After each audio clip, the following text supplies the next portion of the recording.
Ilona Paulauskienė, czyli pierwsza jak dotąd jedyna niedościgniona na Litwie krajowa dyrektor sprzedaży, rozpoczęła współpracę z Mary Kay w listopadzie 1999 roku.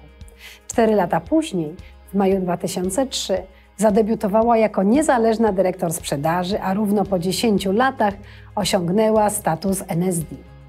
Stoi na czele obszaru o nazwie Synergia, liczącego ponad 40 dyrektor i blisko 5000 konsultantek. Jej starszą dyrektor jest starsza krajowa dyrektor Natalia Nazarowa. Ilona wielokrotnie reprezentowała Litwę podczas seminarium w kolebce firmy Mary Kay w Dallas. Będąc jeszcze niezależną dyrektor sprzedaży, wielokrotnie znalazła się na dworze znakomitości, zawsze zajmując wysokie miejsce. Jako krajowa dyrektor wielokrotnie brała udział w luksusowej podróży NSD Summit, odwiedzając najdalsze zakątki świata. Ilona to 4-krotna milionerka Mary Kay, która na co dzień jeździ wspaniałym różowym Mercedesem, a w europejskim rankingu NSD za ubiegły rok zajęła 40. miejsce.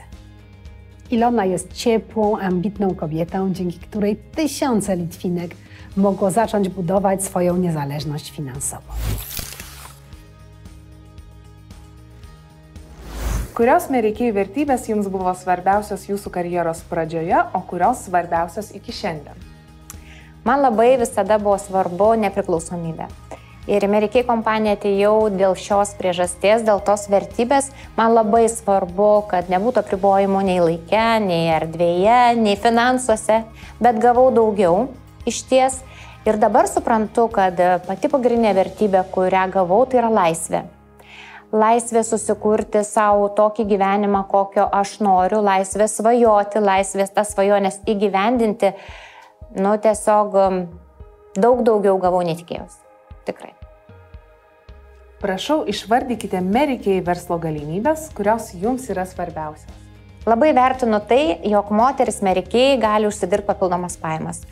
Jos turi nuostabią odą, jos gauna daug komplimentų, bet man pačiai svarbiausiai yra karjeros galimybės. Dėl to, kad čia kiekviena moteris atėjusi Mary Kay nuo nulio gali susikurti save, gali sukurti rimtą stiprų verslą, o tai duoda finansinę nepriklausomybę, o tai duoda laisvę vėlgi tą pačią ir suteikia labai didelį pasitikėjimą kiekvienai moteriai. Ir aš manau, kad tas karjeros augimas be apribojimų čia yra svarbiausia. Koks buvo jūsų gyvenimas prieš Mary Kay ir koks jis dabar? Iki Mary Kay aš buvau tiesiog mama, žmona, namų židinio sergėtoja, tokia lietuviška moteris, kuriai labai svarbu šeima. Mary Kay man suteikė galimybę išplėsti savo ribas.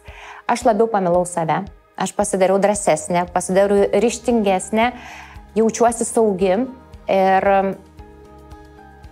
aš jaučiuosi daug stipresnė kaip moteris, bet taip pat likau ir mama, ir žmona, ir močiutė, ir tai yra nuostabu.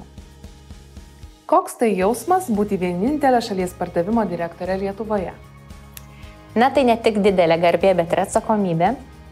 Ir negaliu pasakyti, kad jaučiuosi gerai, jaučiausi daug laimingesnė, jei nebūčiau vienintelė šalies pardavimo direktorė Lietuvoje. Labai laukiu kolegių, jaučiausi puikiai, jeigu į samitus ir asamblėjas galėčiau vykti kartu, turėčiau su kuo pasitarti, galėčiau svajoti plačiau, tad labai laukiu sekančios šalies pardavimų direktorės.